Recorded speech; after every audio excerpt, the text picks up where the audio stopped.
Hello, everybody. Brett's going to be sitting there pooping his pants thinking, oh my God, she's gone live early. Thank you, everybody, for coming in. I'd like to start by saying big thanks to Sam and especially Brett. Brett hasn't been feeling too well, and that's why we've missed a couple of streams. So if everybody could send some get well wishes to Brett, that would be amazing. But I'm thinking of you and hope you feel better soon. Hi, Sam. Hi, Brett. Hi, Kim, Jackie, Mark and Annette. Hello. Bridget. Hello. I think I've gotten everyone. Yeah, I think so. Hope everybody's doing really, really well.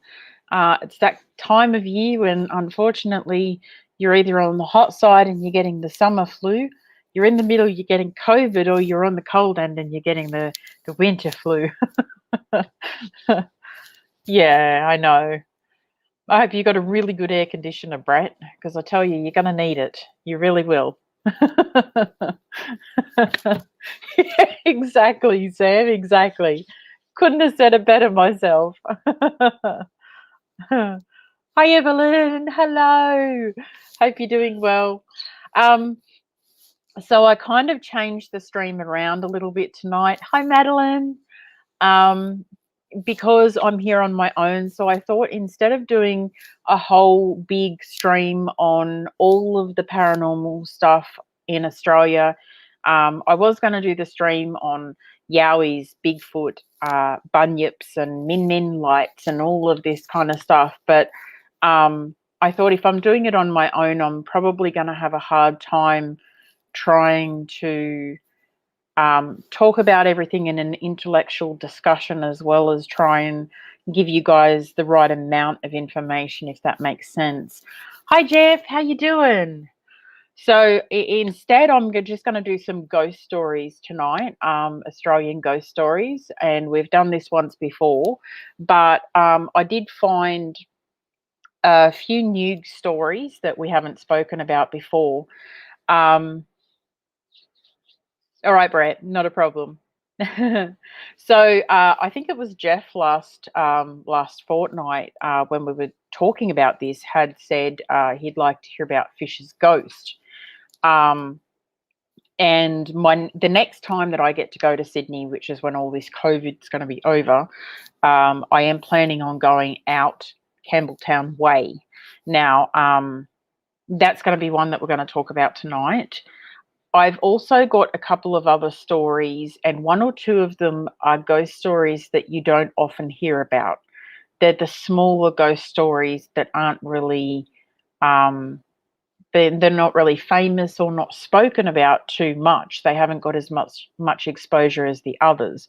Now, if there's a ghost story that you guys know of, and it's one that is not very well known of, I would love to hear about it, because as you know, when it comes to Monte Cristo, the Rookwood Cemetery, Q Station, Arradale or Beechworth, we always hear about the same ghost stories. If you look up top 10, it's always the same top 10.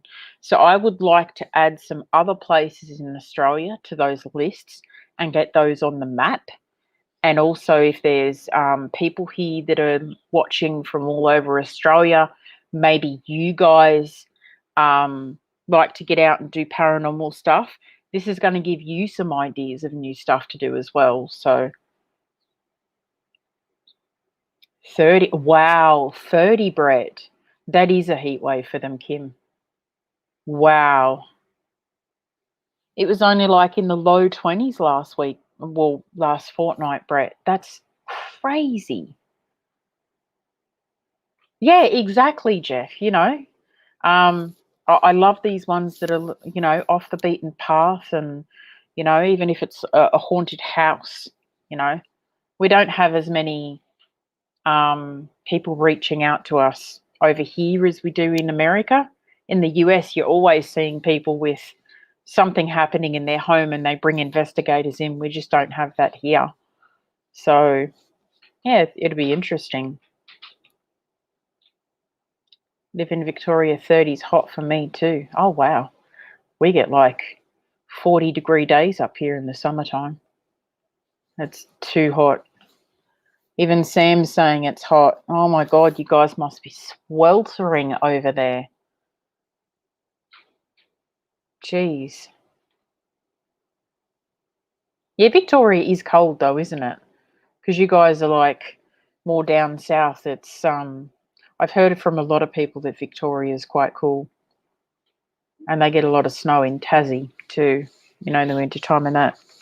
So, I have some really interesting information here on Fisher's Ghost. Now, Fisher's Ghost is one of the better known stories. So I think I might start with Fisher's Ghost. Hey, Jazz, hope you're doing well. Hope the little baby's doing good and Big Brother's doing good as well.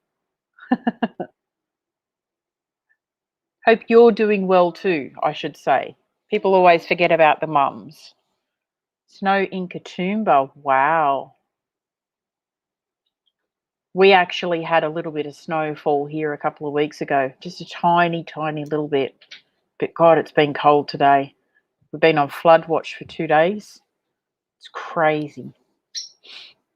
All right, you guys keep chatting amongst yourselves. I'm going to start reading up on a little bit of Fisher's Ghost. Now, I'm going to give you the backstory, first of all, about Fisher's Ghost. Now, this is based in Campbelltown, New South Wales, which is a part of Sydney, one of the outer suburbs. So this information can be found on campbelltown.newsouthwales.gov.au. On the evening of June 17, 1826, a man by the name of Frederick Fisher left his home in Campbelltown and was not seen again.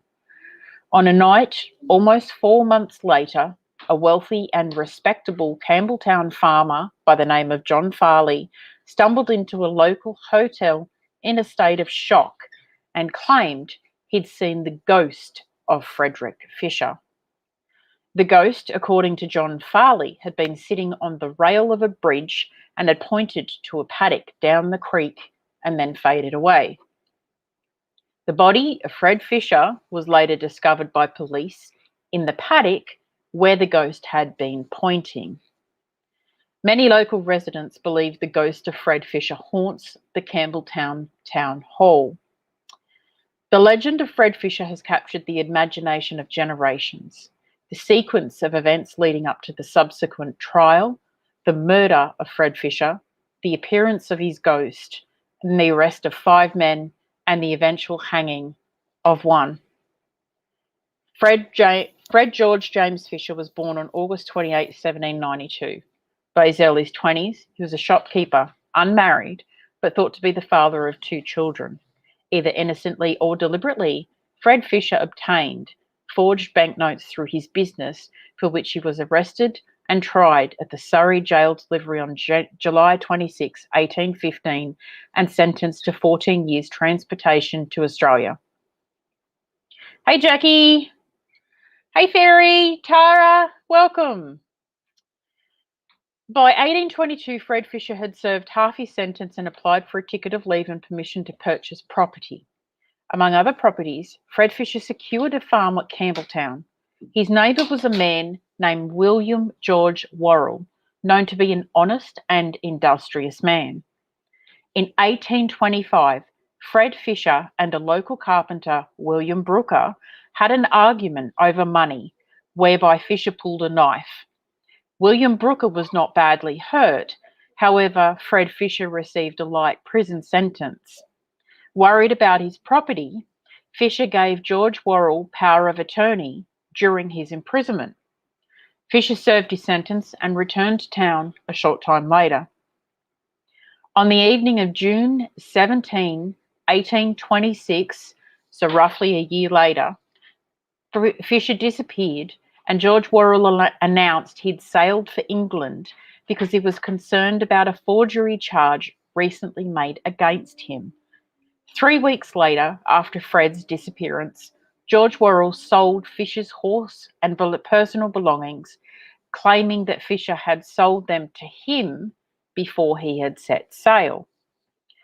Several local townspeople became suspicious, and on September 17, 1826, George Worrell was arrested on suspicion of Fred Fisher's murder. Worrell claimed he had not murdered Fred, but that 4 other men had in fact committed the crime. All 4 men were then arrested. 1 month later, October 25, 1826, 2 young boys were returning home across Fisher's farm and noticed bloodstains on a fence. On closer investigation, a lock of hair and a tooth were also found. A local constable searched the area to no avail and decided to call in an Aboriginal tracker from Liverpool. On testing the water from puddles in the area, the tracker announced, "Whitefellow's fat here." Fred Fisher's remains were found laying in a shallow grave on George Worrell's land. George Worrell sat trial in a criminal court on Feb 2nd, 1827. He was found guilty and sentenced to death by hanging on Feb 5, 1827. Hi, Deidre. So that's actually kind of the story of Fred Fisher, how he came to be here, how he was murdered, and the first appearance of his ghost. So I also have some interesting stories here that I found in regard to events that have happened afterward. Now, these are events that cannot directly be linked to Fred, but it is said that Fred's spirit may have some kind of an effect on the town folk. So I will let you guys be the judge. I'm going to read these out and then you can tell me what you think. Let me see if I can find the date on this. So this is a story from the 1970s, okay? So an old railing from an early version of the bridge of Fisher's Ghost Creek was dug up, and Deirdre O'Dowd, who was the promoter of the Campbelltown picnic races, had the post restored and used as the finishing post for the races. Now, these are horse races. So the first year that this had happened was the 1973 races event. So Deirdre says in a newspaper article that Fred was unimpressed. Deirdre said the rain was so heavy at the races that year that the horses actually had to more or less swim up the track, and they had to postpone the event because the weather was so vile. They postponed it for a fortnight. The same thing happened yet again. They had a mammoth of rain and they had to put the event off. They tried to postpone the event again. Same thing happened again. Flooding on the track. They could not hold the races. So in 1974, many more attempts to hold the event failed miserably until it was ordered that the post was to be dug up and removed. The story made the front page news, but the next event after the post was removed, the sun came out and shone and the event was a success. So you guys take that what you will.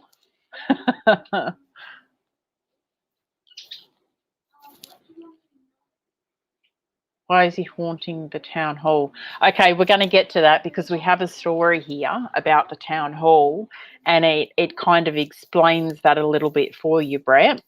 So that one is a part of the bridge, which I believe is where or around the area where Fred's ghost was first seen, was in the vicinity of that bridge. So the bridge's railing was taken for the post for the races, and they're saying that his ghost had somehow influenced the races because of the post.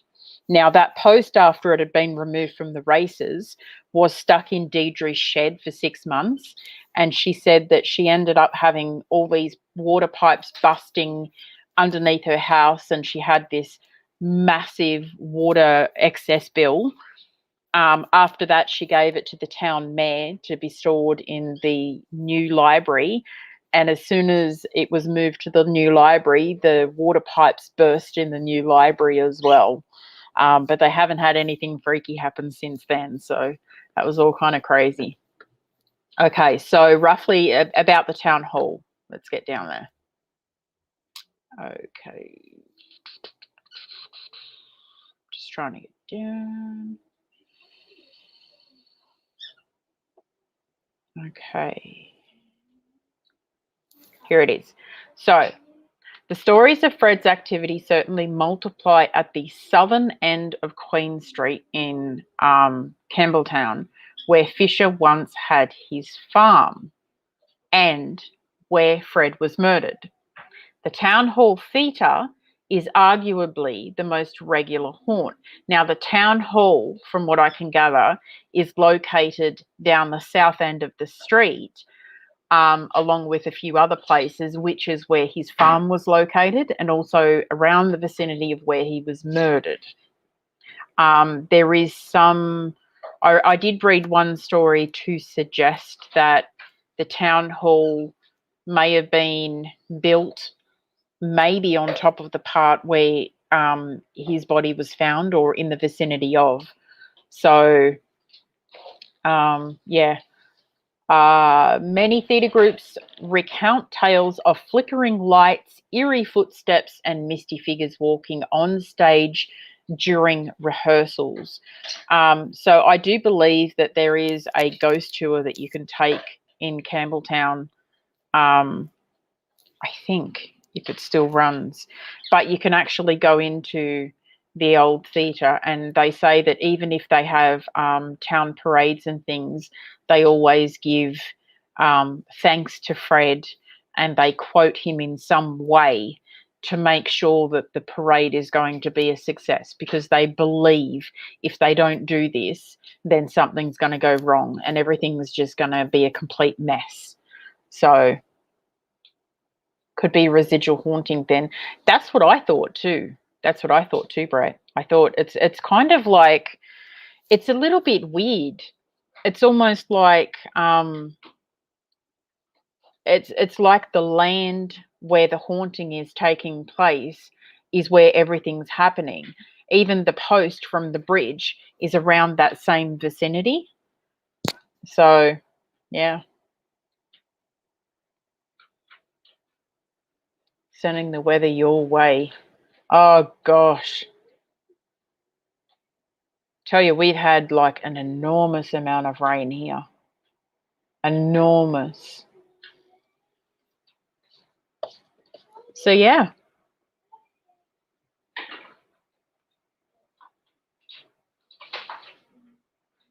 Anyone have any questions about that? Jeff says he's crossed that bridge many times. I think that bridge has actually been rebuilt a couple of times too, Jeff. But it's interesting. I often thought, like when I was reading this story, I thought, I wonder if that railing is still in the town library or whether they've moved it since then. I tried to find some more information on it and I couldn't. But yeah, very interesting. They have quite a few haunted places in Campbelltown. One of the platforms of the Campbelltown train station is also haunted. So that's pretty cool. All right. So let me get in here. I'm going to pull up a few. Now, this one I thought was interesting. Now, don't forget, if you guys have a little story or something you want me to look up for you, let me know. So, not sure if you've been here, Jeff, or anyone else. This is one of Sydney's most haunted cemeteries, located in the west, is the grave of Sarah Marshall.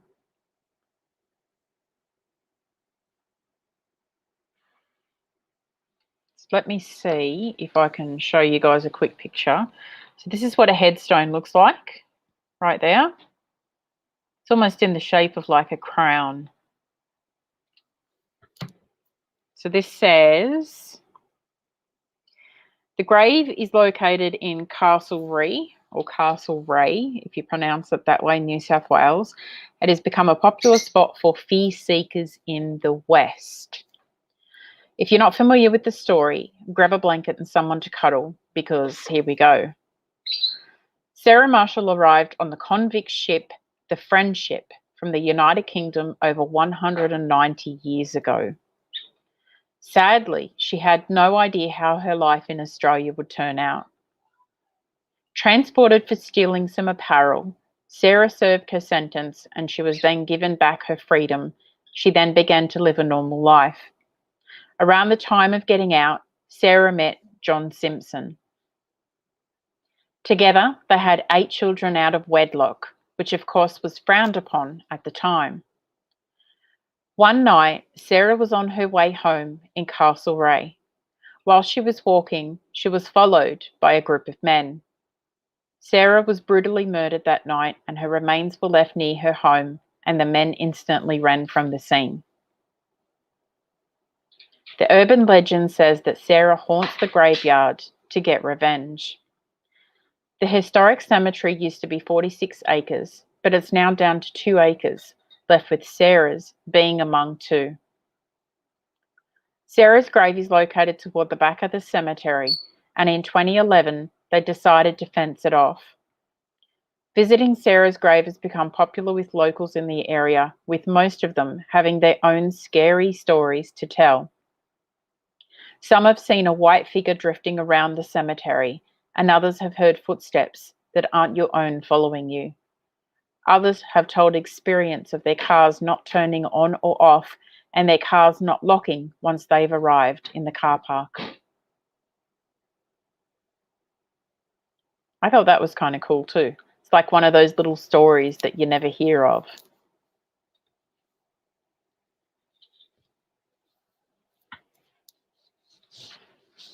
Oh, Madeline's heard of it. I've never heard of that one.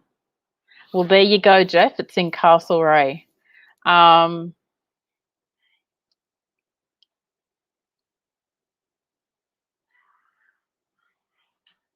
It doesn't really say what cemetery it's in. Penrith? Sarah Marshall. I guess, though, you could probably look it up online. Sarah Simpson. Should have my glasses on. 1838 was the year that she died, just in case you need to look it up.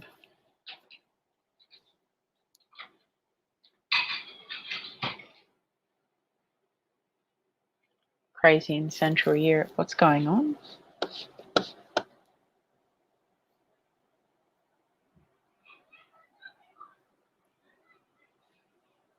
Bad floods in Germany and Belgium.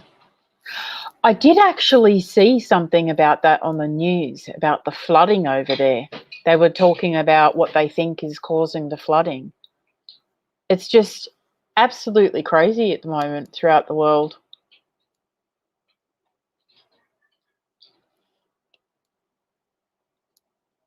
We had local flooding, but nowhere near as bad as them. Yeah, we had flooding here too, Jackie. I think it was 2 weeks ago or something like that. The little park where I take the kiddies, where the ducks and that are, all the area where the equipment is was all flooded up from the river.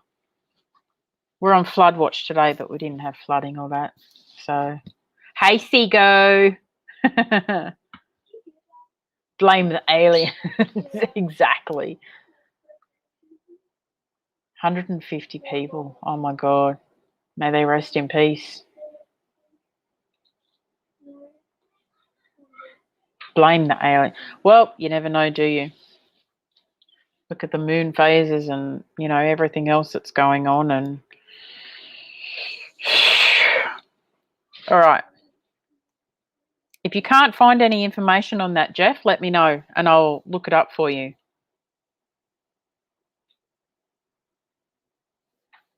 We do actually have a gravity hill here too, Deidre. I'm sure that there's probably more than one, but I do have something here that I took screenshots of earlier about haunted roads, and I'm sure there was a gravity hill in Victoria, in Australia here.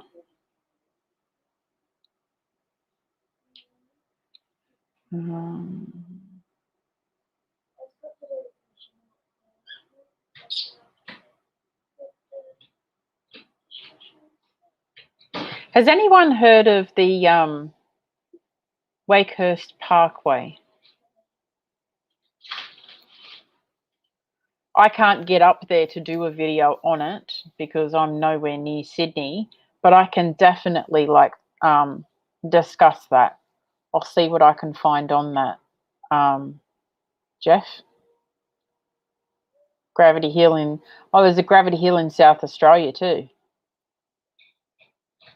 Ah, that's interesting. You should go there, Jackie, and do a video on it. See whether it's kind of like an illusion like a lot of the other ones or whether there's actually something to it. Brighton Beach in South Australia too, Jackie, is haunted. I'll read this for you. So these are haunted beaches. So I'll do this one first, okay? So that you guys can... Hey, Tony! How you doing? Good to see you. Let's discuss it. It's freaky. All right, I'll do that one next. So this one's Brighton Beach in South Australia. So it says, folks in Adelaide reckon they've seen a woman dressed in vintage 1920s swimwear diving off the Brighton jetty, which is fine in and of itself, but the only thing is she never actually comes up for air. Adelaide now reports that it's widely believed to be the ghost of Kitty White, who has the dubious title of being the first reported person to be killed by a shark in South Australia. It's a far drive. Ah, bugger. I don't think she's a mermaid, Brett. She was eaten. Or maybe that's why the shark ate her. Maybe she was a mermaid. Yeah, she was a local lifesaver, it says, who went for a dip after teaching kids how to swim.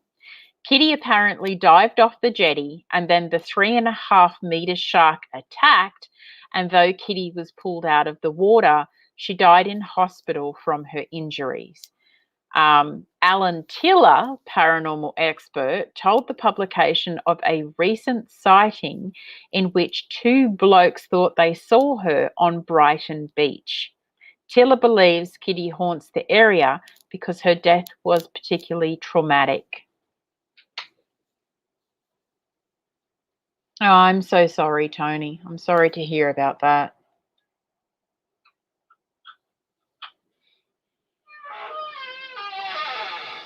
Got to fight all the fishermen there first. Yeah, could you imagine that going ghost hunting in the middle of all the bloody fishermen?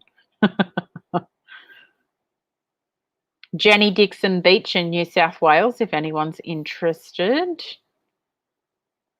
All right, let me find this road one for Jeff. Manly Beach. Okay.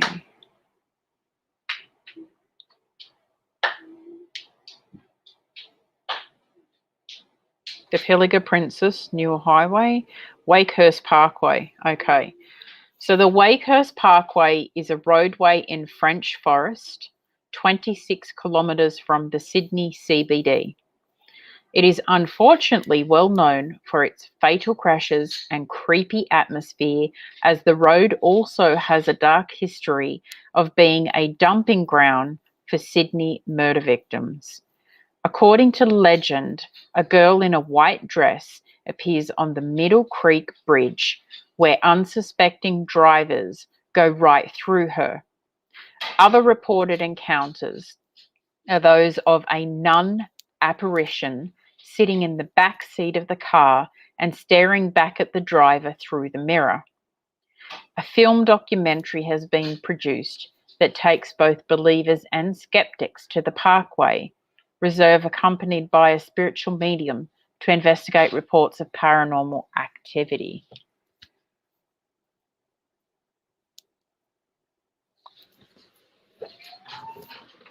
Stuff looking for the ghost, just go fishing. Yeah, she would be there fishing for squid. At least you have something tasty to take home.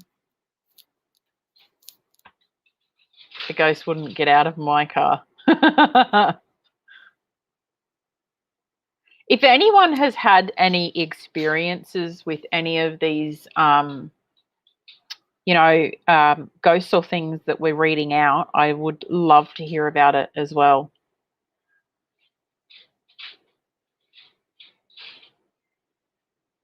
Absolutely. Tony says, I just want everyone to know I love my family here. Tomorrow isn't promised, so let your loved ones know you love them. We love you too, Tony. We love everyone. I've been saying this for a long time. Life's too short to hold grudges. Love you too, Kim. Love all of you guys.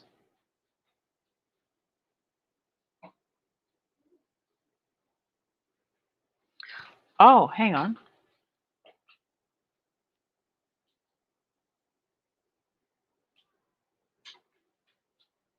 Where did you have...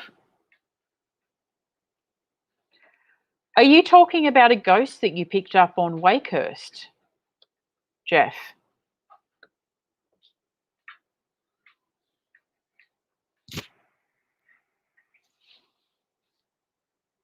Oh, Jazzy, I'm so sorry.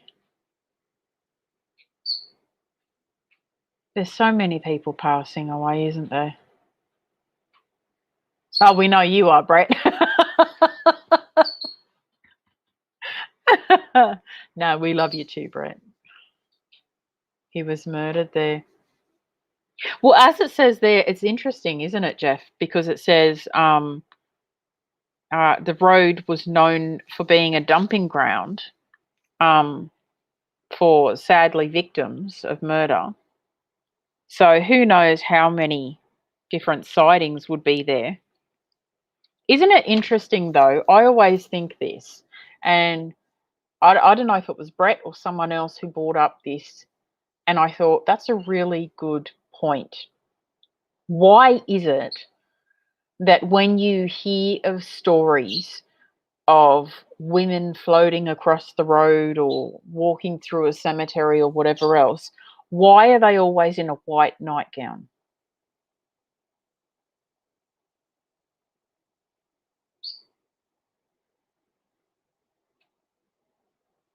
Thank you guys for sending her love.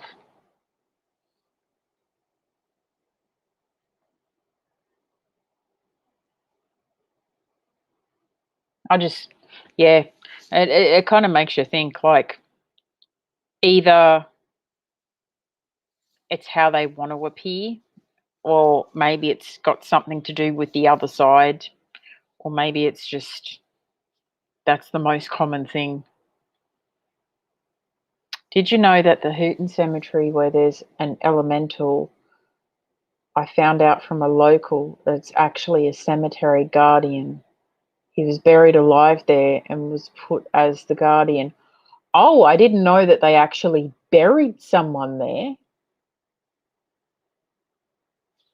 Was he Aboriginal or was he just something else, Jackie? I'm going to look into that. Hooton Cemetery.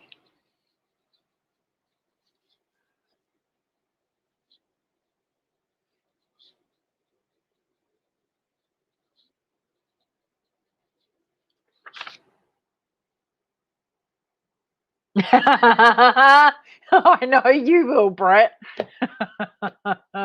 With a whip.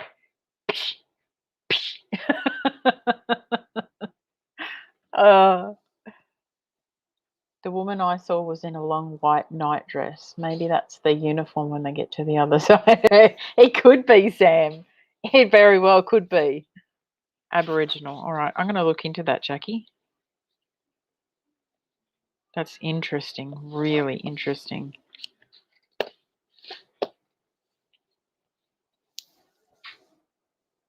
It's actually just going back to that very quickly before we move on, guys. What Jackie just said there. She did a video at that cemetery. What was it, like 2 years ago? 2.5 years ago, something like that. Years it was.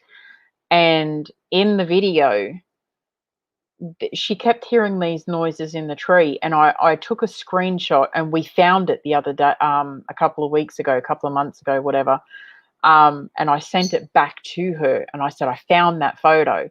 And in the photo, I know that people often say, you can see faces in trees, and it's like pareidolia and things like that. But in this picture, you could actually see an Aboriginal man.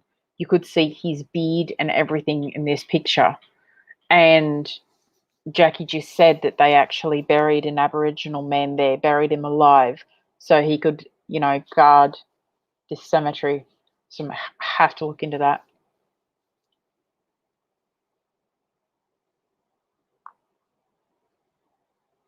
That's what I always get scared of, Jazz. It's not scared of dying yourself, it's scared of who you leave behind.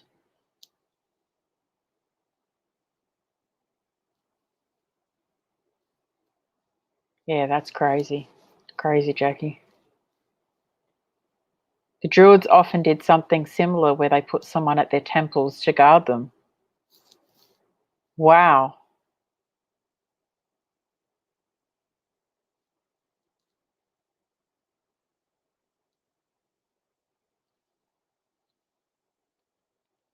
And a started paddle. Exactly, Brett. That'd be you. That'd be you. Something that would hurt. Absolutely.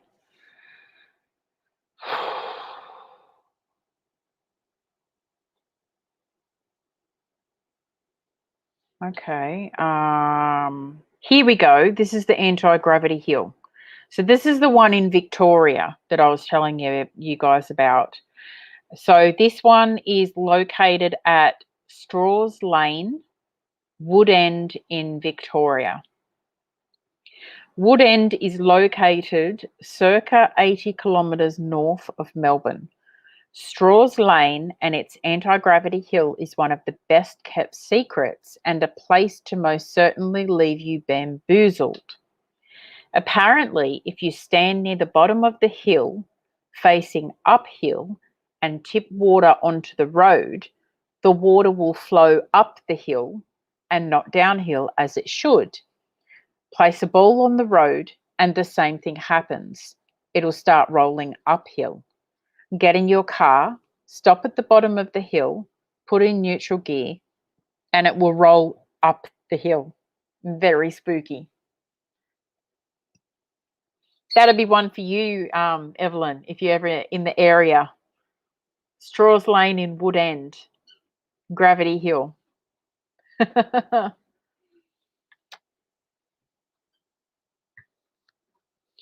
Maybe this is something that we can do a stream on, Brett. There seems to be kind of like a bit of talk, excuse me, of guardian spirits and things. Maybe we should look into that. Guardian spirits and the rituals for protection, like Sego said.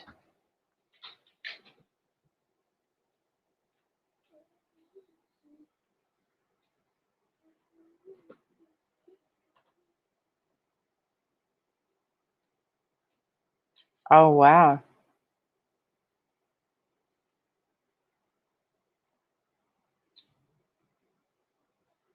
So does Hooton Cemetery, Jackie, have a section that is specifically for Indigenous people, like Aboriginal people? Maybe he just looks after everybody now. How do you spell it? Right, hang on. Straws, Lane, and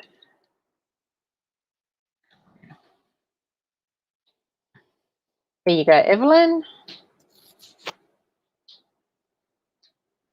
All the land in Australia was Aboriginal at one point. Yes, it was.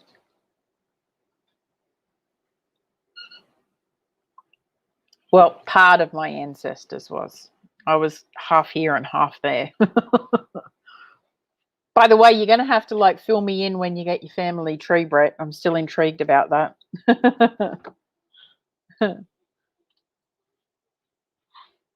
Dirty convicts, literally. These ones are really interesting because these little stories that I'm about to read you, I had not heard of. Maybe some of you have.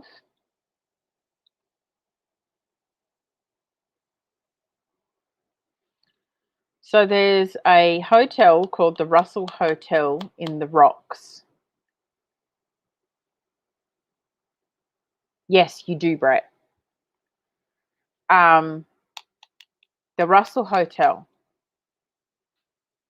So it says, when you think of the Russell Hotel, you might think of its renowned hospitality, beautiful signature cocktails at the Push restaurant, or the frosty pints at the Fortune of War Hotel. But it's also known for something else, being the most haunted hotel in Sydney. Across its history, it's been a hospital, a hostel for sailors, and an unofficial brothel. And the Russell's most well-known ghost is an unnamed sailor who was murdered by a sex worker. It happened in room number 8, and his spirit has lingered there ever since, but only appears only to women sleeping on their own. Oh, great. We guess it makes sense that a ghost might also be a bit of a creep.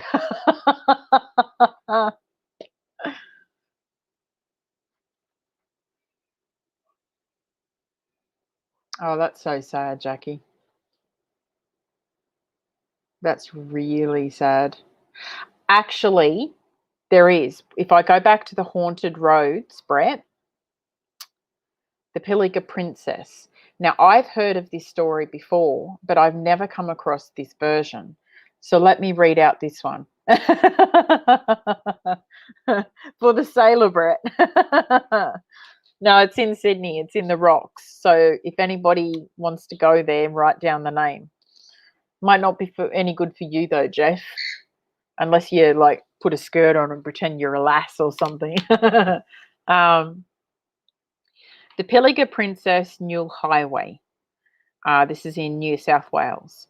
The Pilliga Princess is supposedly an Aboriginal woman that used to be seen travelling on the Newell Highway between Narrabri and Coonabarabran in New South Wales. She was often seen hitchhiking between the two towns and getting lifts with truckies.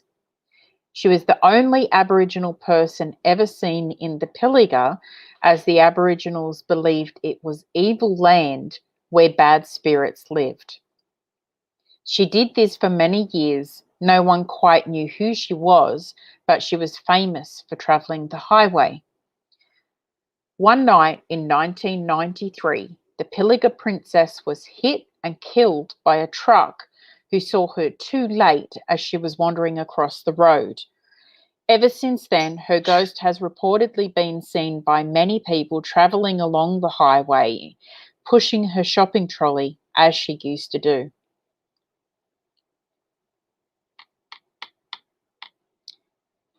So there's one, and that's quite a famous ghost story, that one. A lot of trucks along that one. Cecilia Homestead.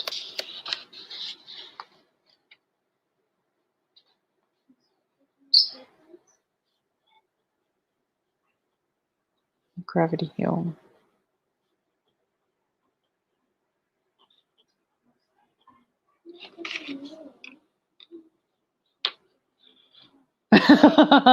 Yeah, he could put a dress on and go in, hello, I'm a little lassie all alone, and just hop into bed.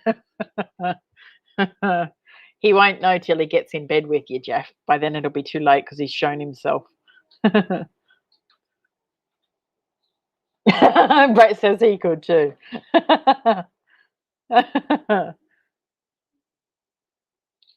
I was travelling between Narrabri and Moree for work, and a woman hitchhiker pulled up her T-shirt for me to stop. I don't think that was the Pilliga Princess, Jeff.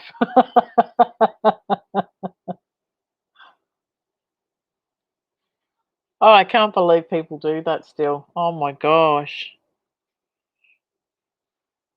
Yeah, that's right, Kim. Brow.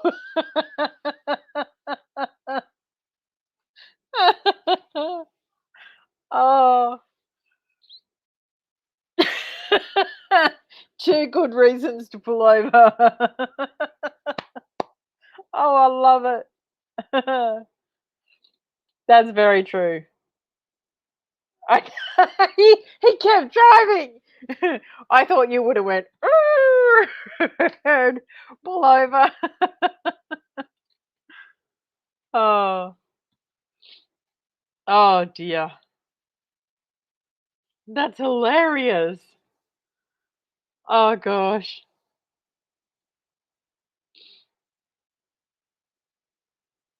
Let me have a look at this other one. Ooh, Cecilia Homestead.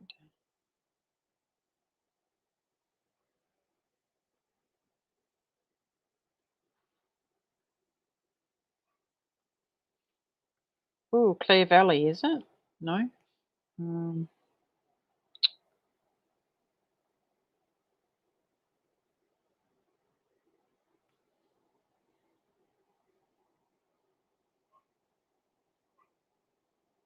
Martindale Hall.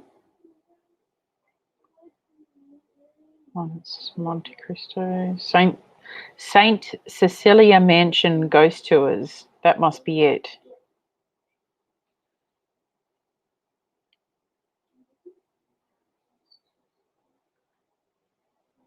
Probably the most famous haunted residence is Saint Cecilia Mansion, which was built way back in 1913. It was originally home to the Bishop of Port Augusta, John Henry Norton. The mansion has had several different owners over the years and was eventually renamed Saint Cecilia in 1980. There have been many reports of experiences such as strange noises at night, or voices, and other events that cannot be explained. Overnight tours are available, and they're the perfect way to get that paranormal experience. It includes accommodation in one of the bedrooms, three-course dinner, tea, coffee, and breakfast. 180 per person.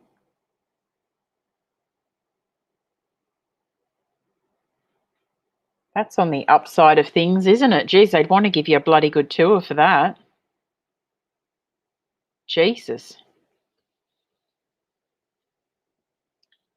Pickle in your jacket. Jeff, I had a flasher yesterday. It was cold, raining cats and dogs. This guy at the bus stop opened his jacket. I saw his pickle. I nearly crashed into the curb from laughing. If it was that cold, I'm surprised you even saw it.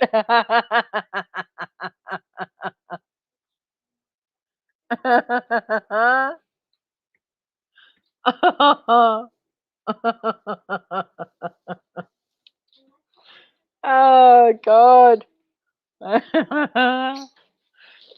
Oh, that would have been funny. You should have run him over.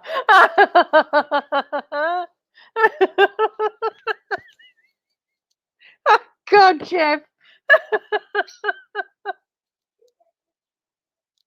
Oh my God. Oh, Oh.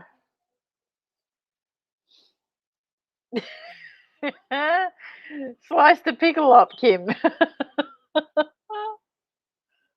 Oh. The last time I saw a guy doing that was beside the road. I think I was on my way to Wagga once, and it's one of the workmen stopped by the road, and I'm driving past, and he's standing there, not even trying to hide it, and he just looks at, he's smiling at the cars driving past, and I was a bit like, oh, nearly choked on my dinner then.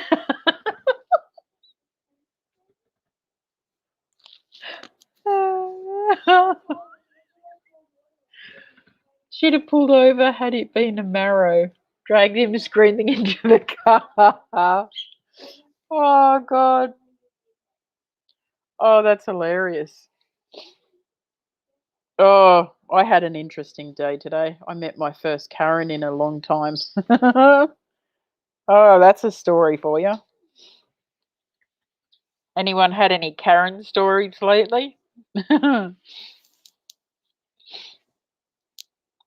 8 years ago, I saw a guy totally nude, wearing only runners, riding his unicycle over a tall bridge. He was arrested and it was on the news.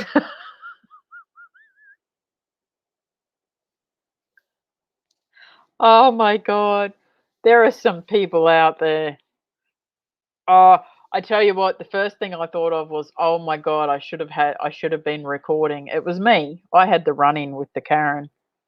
So if you're watching Karen, I'm talking about you.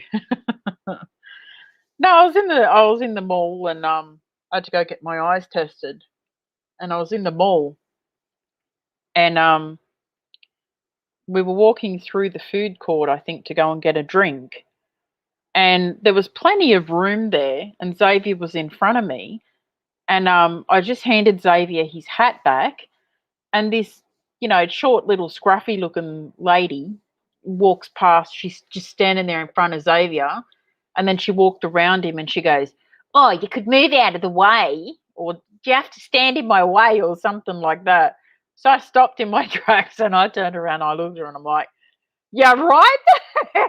Then she turns around and she's looking at me while she keeps going, and she's going, "Oh, bloody standing in the way." And I'm like, "You're right there." And I yelled out at her. Oh, just like I had one of those moments.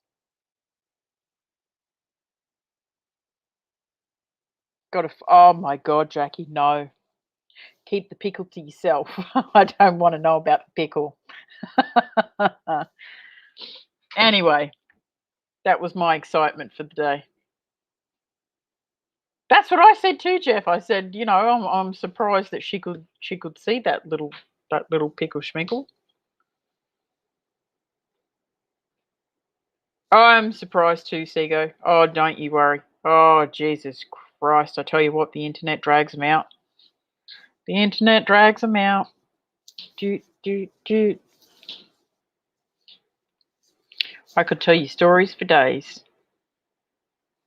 What's Sam say? I have a lot of ghost stories, but I can't read very well, so I'll get foul mouth Amy to read them. That'd actually be good though, Sam. Oh, Julie, the world has to move for her self-important person. Oh my God! I tell you what, Evelyn, though, if it's me, like if people say stuff to me, I put up with a lot before I break.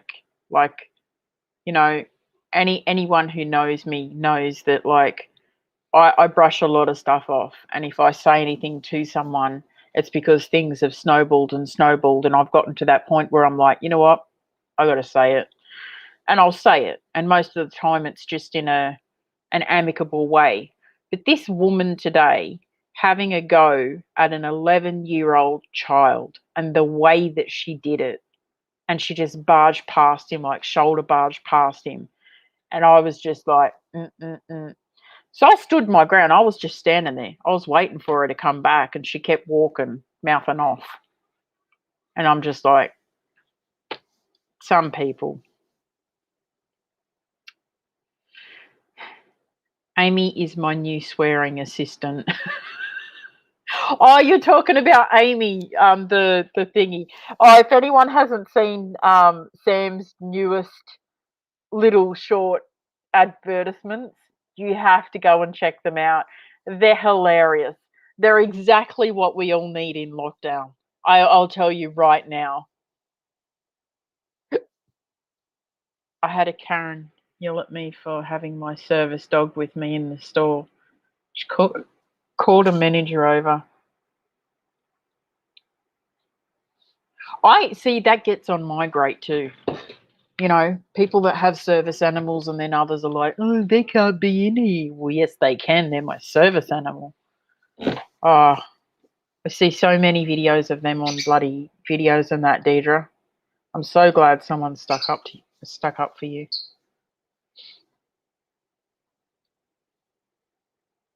I don't know if her name's Karen. Yeah, oh, Sam's, yeah. It's Amy. Ghost Miracle Box advert coming soon. Yes.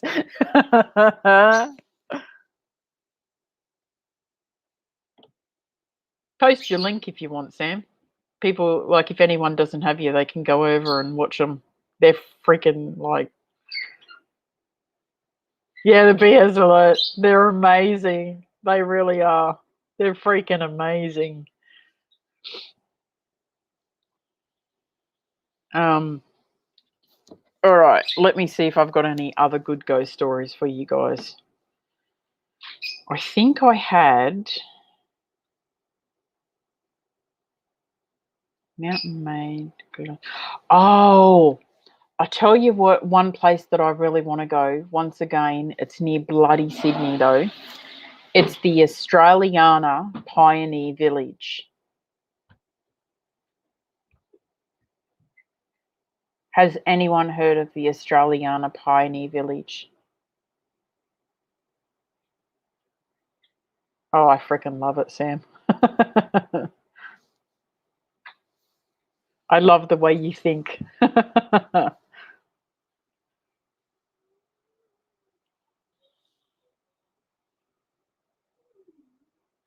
Nope, never heard of it. Okay, so I've heard of this place before, and I'm trying to find some more information on the ghost stories. Oh, did you go there, Jeff? Because that's like at the top of my list. Apparently, you can get in there for a family of like what, four or something like that. You can get in there for the whole day for like $15 or something. It's not that expensive, um, although maybe it's gone up since I've read that. The food is reasonable. They have lots of different places. They've got like a school, one building that's like an old schoolhouse. They've got like an old brothel. They have, what is it, like an old milk shed or something. You got to take me there, Jeff. I mean, I'll pay you, but you got to take me there, right? I really want to go there. It's amazing, Jackie. I just watched another YouTuber go there. I can't remember his name, and he's probably going to like, yeah, whatever. Um, it was amazing. It really was.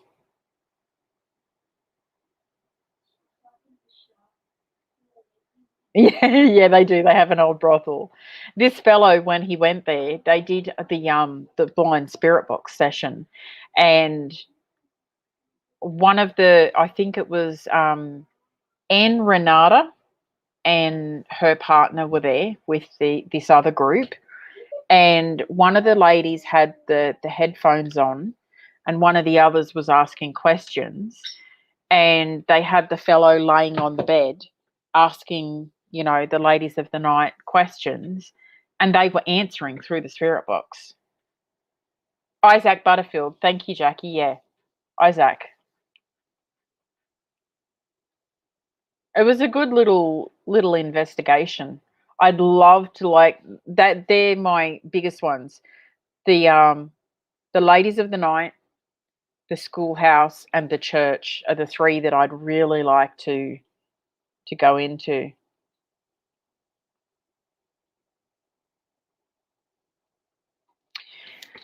That's actually, yeah, it is. Thank you, Jeff. Yeah, the brothel's upstairs of the barber shop.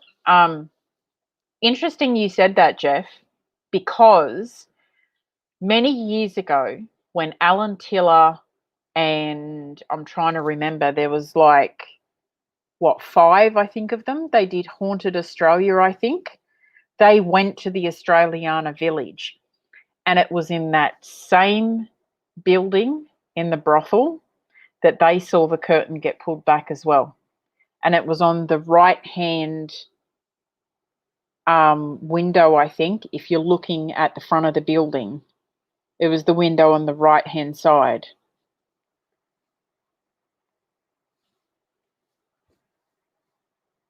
But I remember when they went there, because they split them up.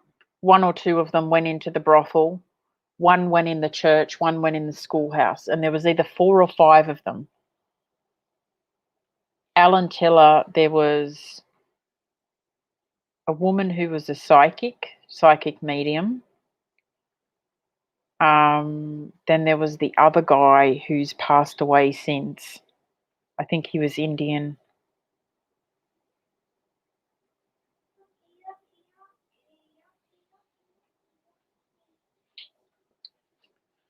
All right, let me have a look at this.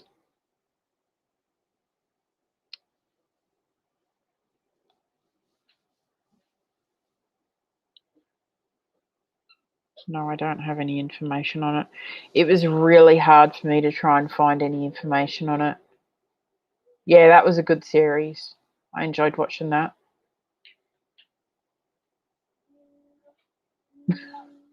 Depends on what curtains you're talking about, Brett.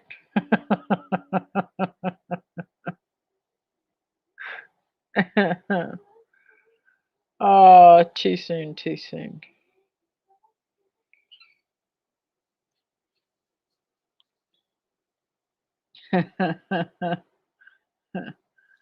Alan Tiller lives in Kapunda. I wonder if he does interviews still. Jackie, should see if you can you should see if you can interview him. I thought I had a dirty mind. Ah, that's funny.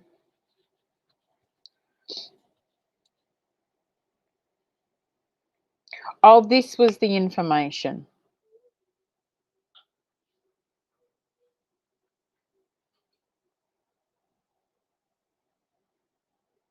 APPI.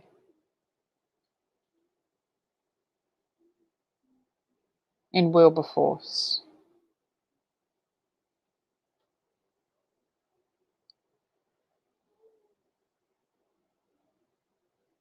There you go.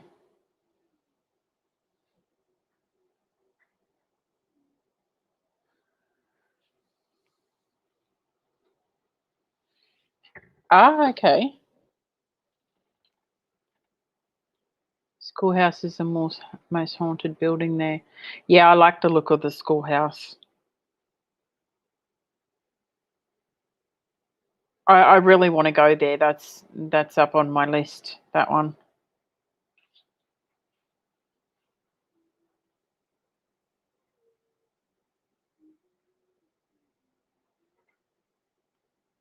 Are there any other stories that anybody would like to hear about? Glenelg Beach. Did I tell you about Glenelg Beach?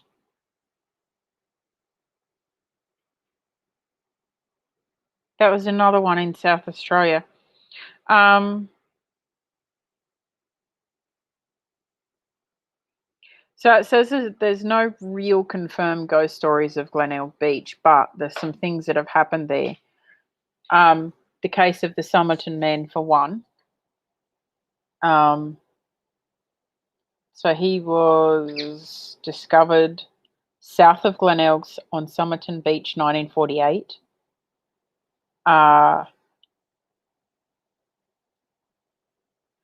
the Luna Park ghost train that caught fire in Sydney in 1979, killing 7 people, was built in Glenelg.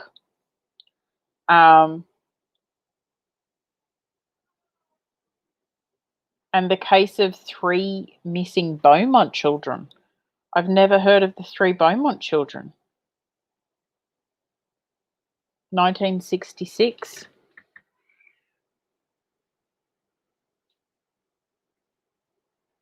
Adelaide Arcade. Adelaide Arcade is haunted.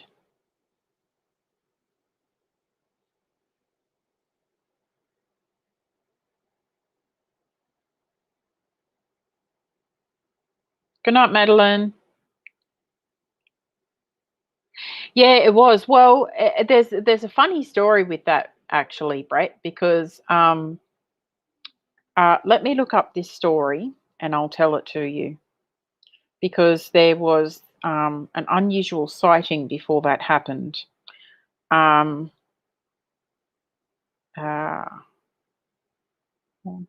house.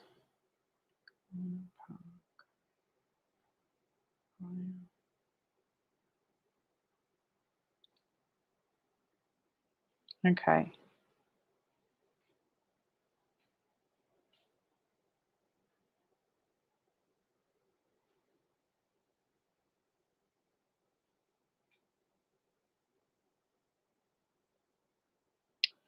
I'm trying to find the right story because there was a man seen in a photo.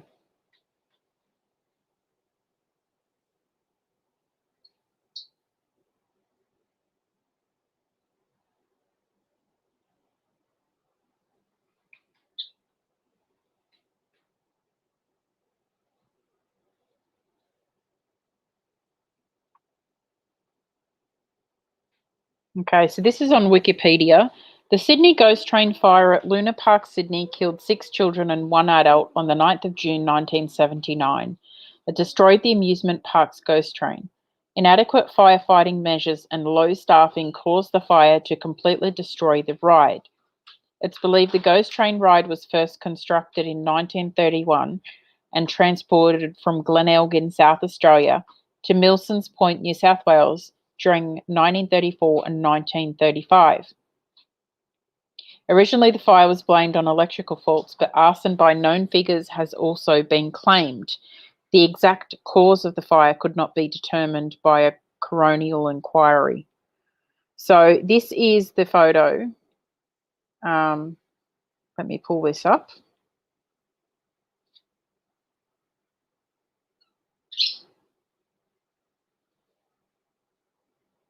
Come on. Now it's not going to show it. Okay, so this photo here, which is not very clear or good, was taken on the wharf near the Sydney Wharf near the ferries, near Luna Park. And this man showed up in this, funny looking headdress. You can see he's got horns and some sort of a cape around his shoulders. And he had like a loincloth on as well. And he took a photo with this family. And I think there was a few of these family members that actually died in the fire that happened at the Luna Park ghost train. And they were saying it was kind of like they nicknamed him the devil or something like that, this fellow. Where is it?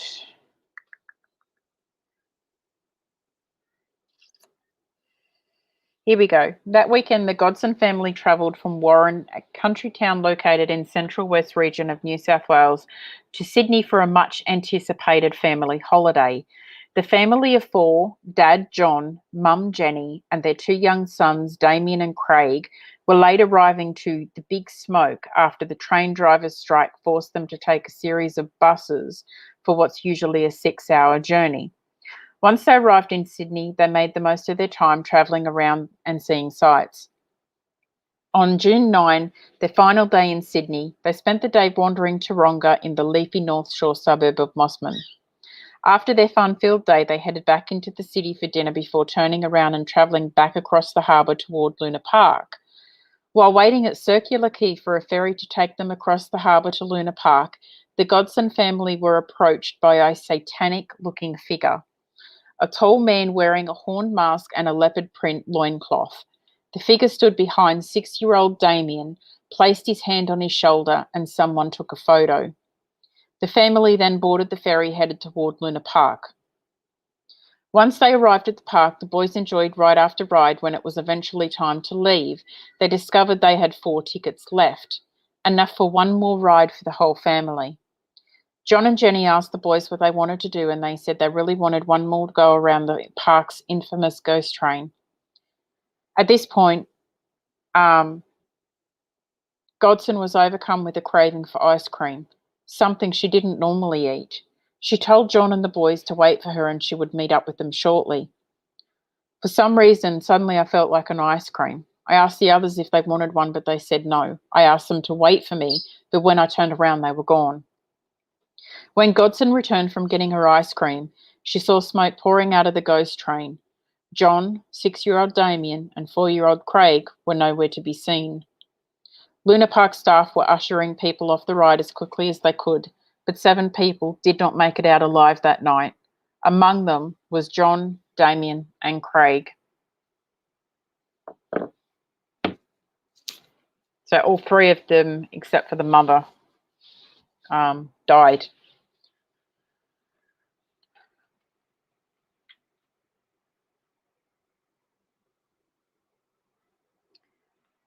Coney, I have a question. Has anyone ever asked a spirit if they knew they were going to pass away the day they died? If so, what was the outcome?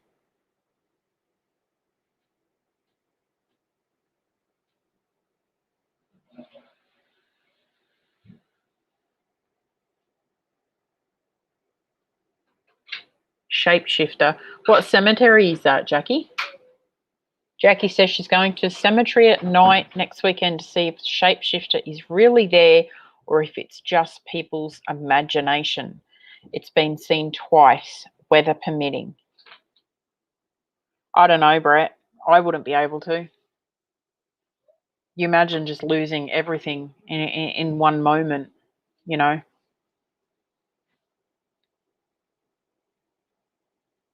Did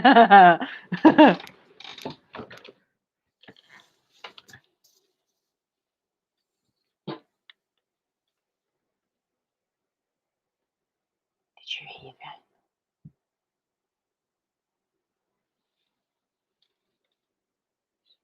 How will you know it's there, Jackie, if it turns into a tombstone? What's the shapeshifter? I want to hear about the shapeshifter. Yearly Road. Yeah, Yearly Road's haunted.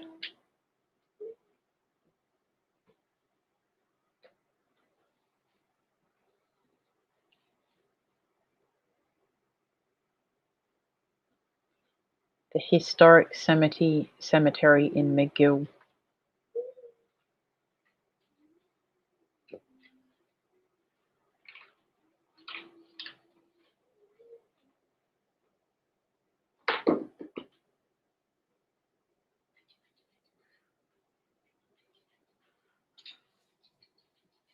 You know, I'm that blonde today, Brett. It took me a minute to figure out what you meant. Because at first I thought you meant, you know how people take photos and they'll get headstones in the photos and they'll be like, "Oh, it's a ghost." I thought you meant that. I know, Bridget. That was sad. That was really freaking sad when that happened. The people at Dreamworld. I can't even remember that ride's name now. Shapeshifter at McGill Cemetery. Let's look at this.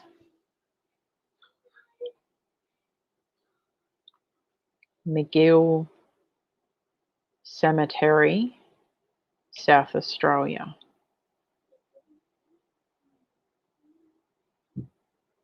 In Burnside.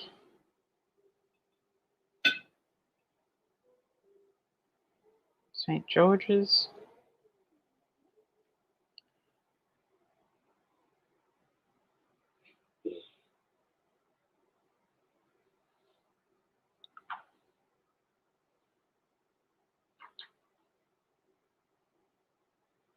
Where did you hear about the okay, Jazz? Where did you hear about the shapeshifter?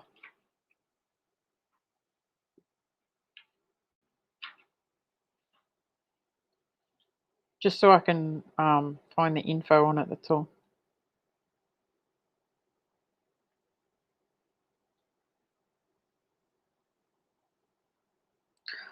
Oh, hang on.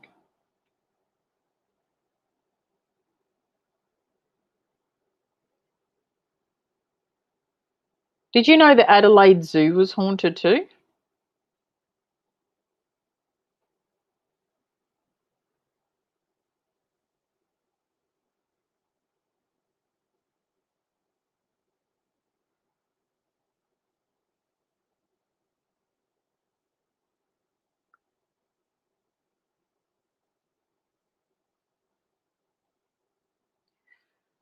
Over the years, there been countless keepers and animals passing through the gates of the park, are some of them still there to this day? With animals, it would be hard to say, but there have certainly been sightings of the humankind. It was at the Tourism Awards that we spoke with Steve from Adelaide Zoo.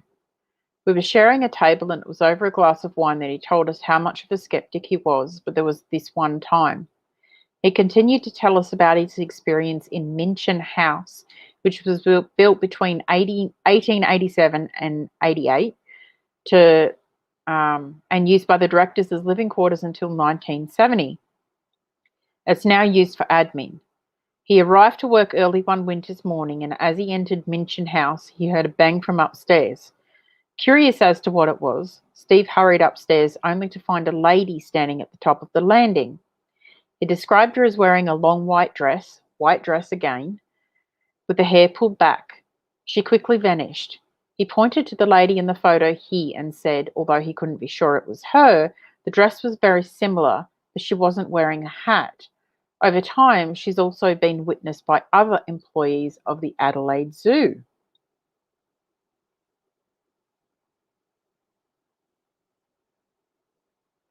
Uh, there's also experiences near the Nocturnal House.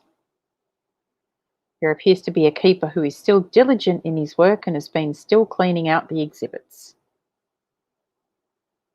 Well, there you go.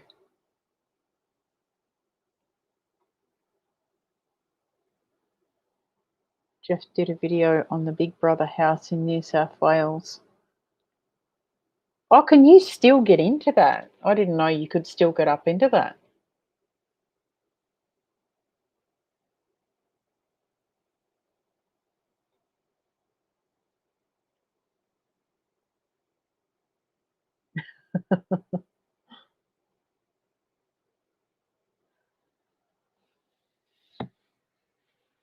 Yeah, apparently that's been haunted from the very beginning, even when they were filming the TV show.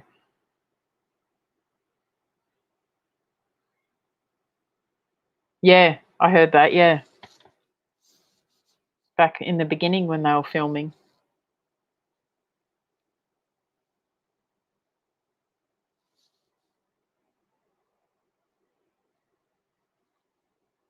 Brett's been to lots of bloody Brett. No, Jeff. Jeff's been to lots of haunted places.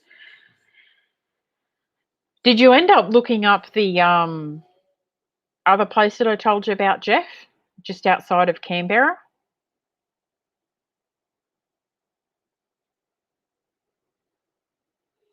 Did you, Kim? How long ago was that?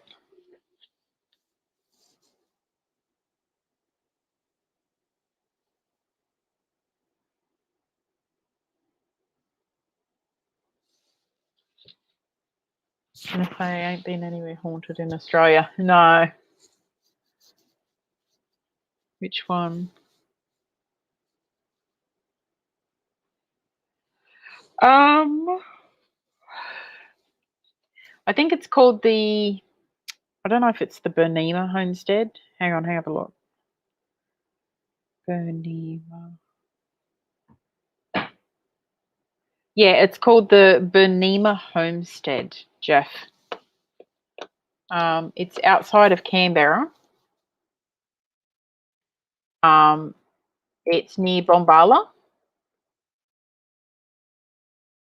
And I'm writing it down for you. Outside Canberra. You can stay the night there too, and it's supposed to be haunted. Near Yass. I think it's the other way. I think if you're leaving Canberra and you go, like you're going down toward the coastway, not back up toward Bateman's Bay, but down the other way. Let me have a look. I'll see if I can pull up the map for you.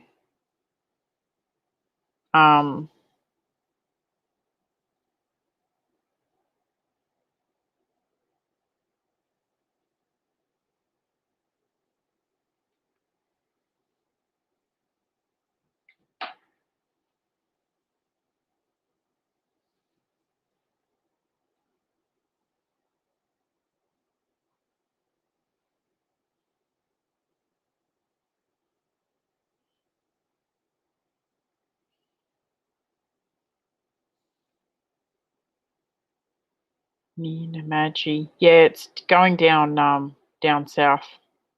Actually, it's way past bloody Canberra. I didn't think it was that far down. It's past Cooma as well. So you go from Canberra down to Cooma and then past Cooma. I don't know if you'll be able to see, but up here is Canberra, and then Cooma's there, and then the red dot is Bernema. Beautiful old home. If you ever go down that way, though, Jeff, it is a beautiful old homestead. Beautiful home. And the fellow there, he'll kind of, dress up for the occasion and all of that. There's one figure that's seen near the pond out in the front. This is some of the inside of the home. Look at this. Isn't that gorgeous? And he's tried to keep it in, in its original state, as you can see by all the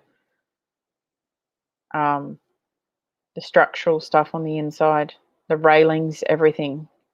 It all kind of looks original. It's beautiful. Trying to find one of the house.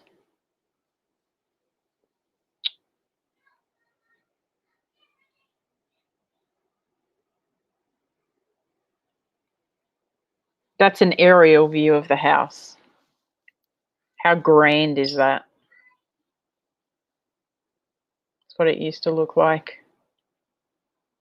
Probably can't see very well, but it's beautiful.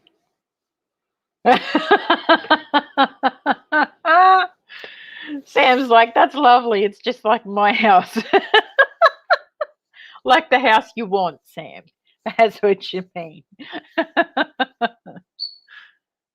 It is. It's absolutely stunning.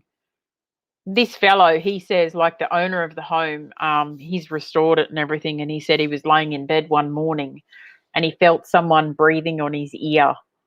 It was crazy. Yeah, drone shots would be beautiful. It's just, it's stunning. Places like that, I could spend hours inside just filming and looking at everything. Seago's got to go. See you, Seago. Thanks for coming in, buddy. Hope to see you again soon. Take care. No, me either. Me either. I have to admit, I'm looking forward to the next time that I can go to Monte Cristo, but at the same time, I did have a list of places that I was going to in October, but what are we? August, September. We're 2.5 months, 3 months out.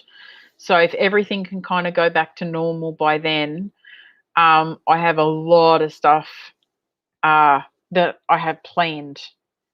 It just depends on whether I can get down there for that. It's the only sucky part about where I live at the moment. Like, I'm close to family, but I'm very, very secluded. I don't have a lot that I can do here.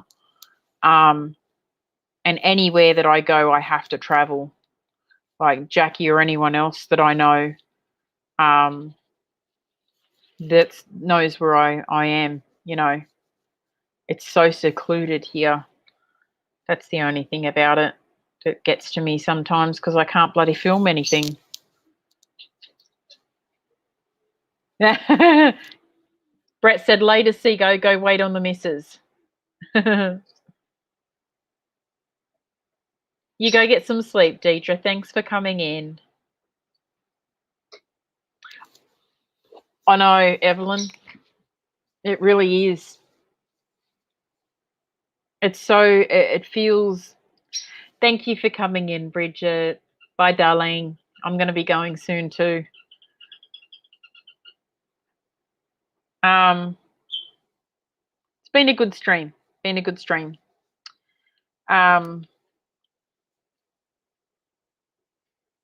Yeah, I know that. Like I wanted to say quickly to you guys, like before we all go, things have been changed up here, and I want to thank everybody for hanging in there while the changes take place and everything else. But really, really big thanks to Brett and Sam for being welcoming and helping me out with these new paranormal streams and stuff like that. You guys have been freaking amazing. To everyone else, thank you for hanging in there and for helping to support me and, hanging around, watching these, taking part in them, stuff like that. Yeah. No lockdown here. You're lucky, Kim. Hopefully you guys in South Australia and Western Australia and that, hopefully you don't really get many more cases. Sydney's scary at the moment. Exactly, Brett. Yep. Thank you, Sam. You guys are too. You guys have been my light in a dark room lately. You really have. Love you too, Evelyn. So hopefully, if Brett feels a bit more, back to normal this week, hopefully we might have our Thursdays with Sam and our Fridays with Brett and a normal Saturday next week.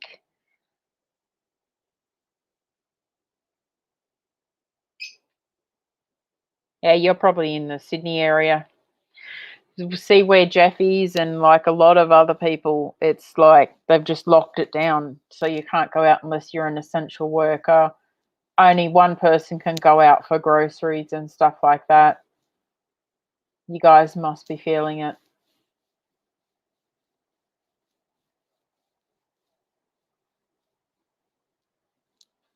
Must be feeling it.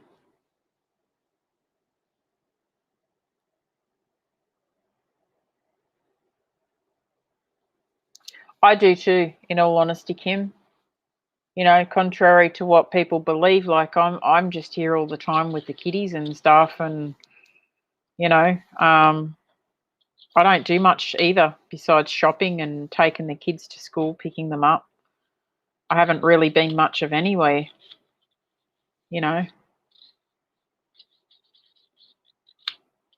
It's good to come on here tonight and just speak with you guys and tell some stories, have a laugh, everything like that. So, in regard to that, Evelyn, she's fine. I just want to say one thing before I go, and and then we'll kind of leave it at that.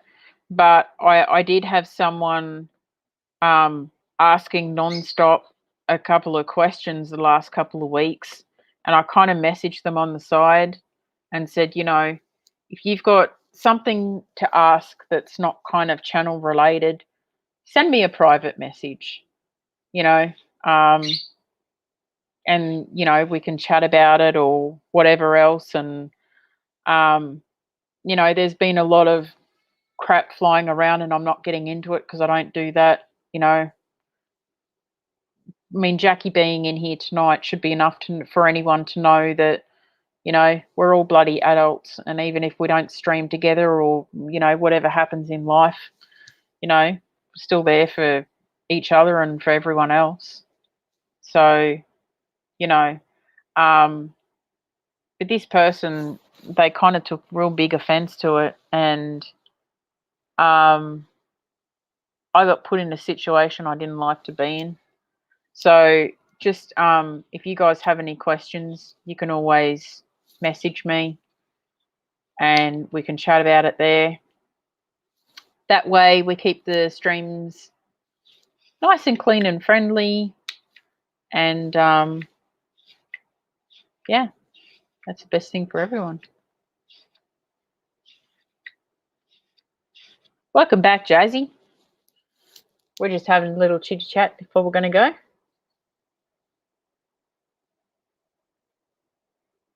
No, that's not what I meant, Brett. That's not what I meant. No, look, in all honesty, like sometimes, and other YouTubers have had the same issues where sometimes people get caught up in the channel, and we're here, we talk our paranormal stuff, we share our stories, we run the spirit box, we have a laugh and a good find. No pickle shots. We have a good time and all that kind of stuff, and that's kind of where we leave it.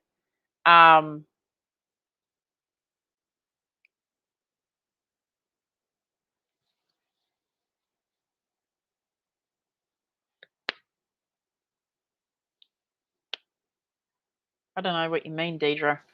I don't do that though. But yeah, so this is what I'm just trying to say, is that other people have had issues with this. And so if there's something going on, whether it be, me and Fred Flintstone or me and Barney Rubble or whatever else, and there's something going on, you guys can message me privately. And, if I decide to talk about Fred and his issue with his pickle, then I will, let you guys know about Fred and his pickle. But if that's between me and Fred, that pickle business, it stays between us and it doesn't get aired publicly here. Fred wants to keep his pickle private. Okay. Now you get what I'm saying, right? I'm not talking about pickles. You've got to look at the analogy behind it. So, exactly. If it's drama related or anything else, or if it's like people picking and trying to find out little bits of information or something, just don't go there, because what you seek here is not always what it appears to be. For instance, there are some people who kind of gave me a bit of a hard time for a little while over me and Jackie. And me and Jackie here, we're fine, as you can see, you know. Um, and that's just life. Sometimes, people have things happen, and like us, we're taking our channels in different directions. That's perfectly bloody fine. But we're adults, we still carry on like adults, and we get on and we enjoy our streams and we go out and we still do our stuff. And thank you, Jackie.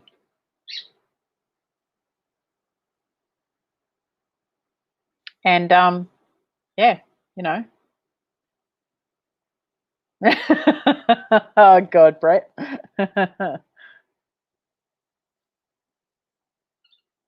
So yeah, yeah, it's just an analogy,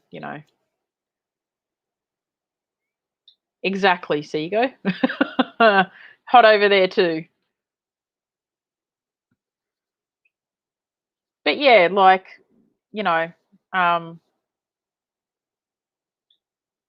Yeah. I'm going to leave it at that.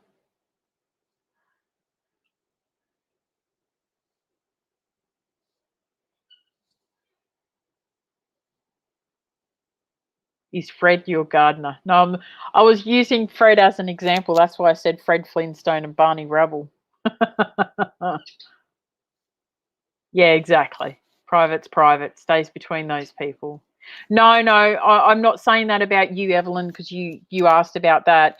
It was just like um, leading to this other thing. It was something I was going to address anyway. I just wanted to address it in a polite way because, as Sam and all that said, we don't do drama here. It's just like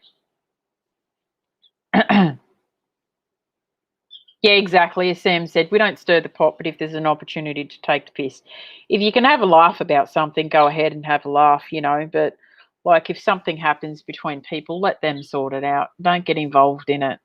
Just stay out of it.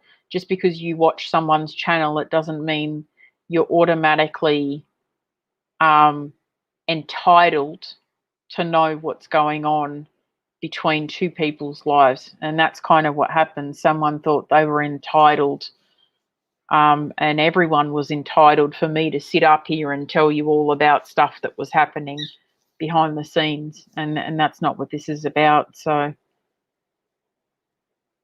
me too, Evelyn. Honestly, honestly,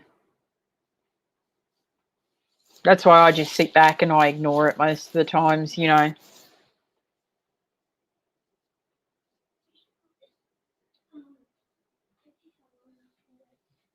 Yeah, and that's the thing, Jackie. Like everyone has their own cross to bear, their own demons to fight.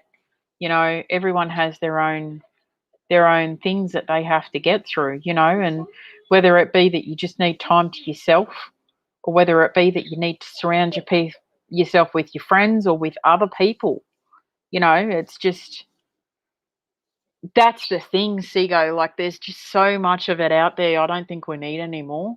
I think that people just need to take a step back and go, this is not the right place for it. So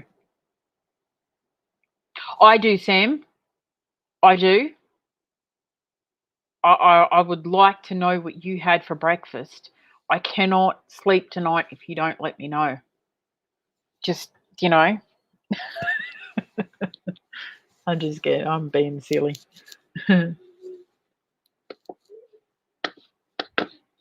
She's my mater.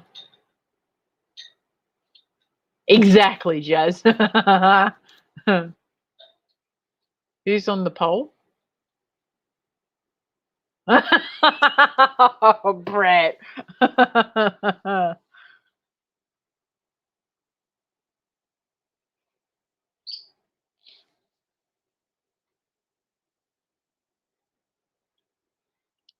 Sam hasn't had breakfast yet. She'll let us know when she has it. But yeah, like that's why I wanted to like let you guys know to um sometimes when people are up here you forget to stop and appreciate the small things, and I want you guys to know that I appreciate you and I appreciate you being here.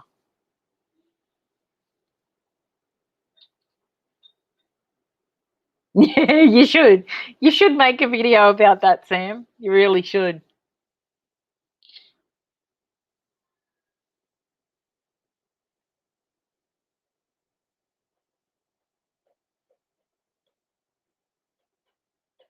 You wait till bloody Sam and Brett get all the sweets that I'm sending them. Oh my god.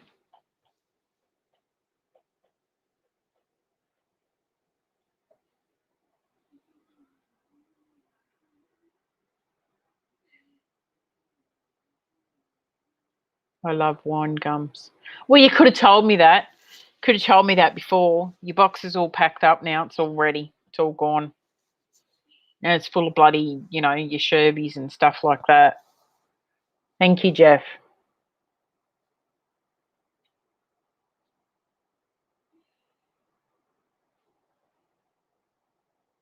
Thank you, Jazzy.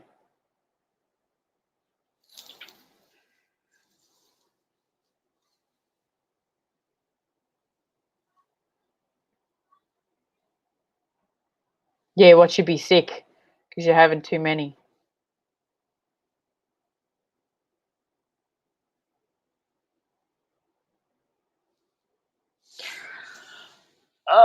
All right, I'm going to go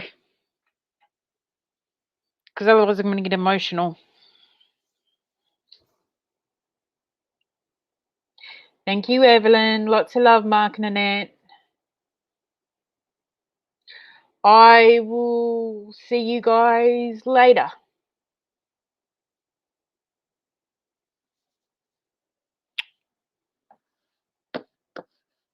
Bye, guys. No problem, Sam. Thank you.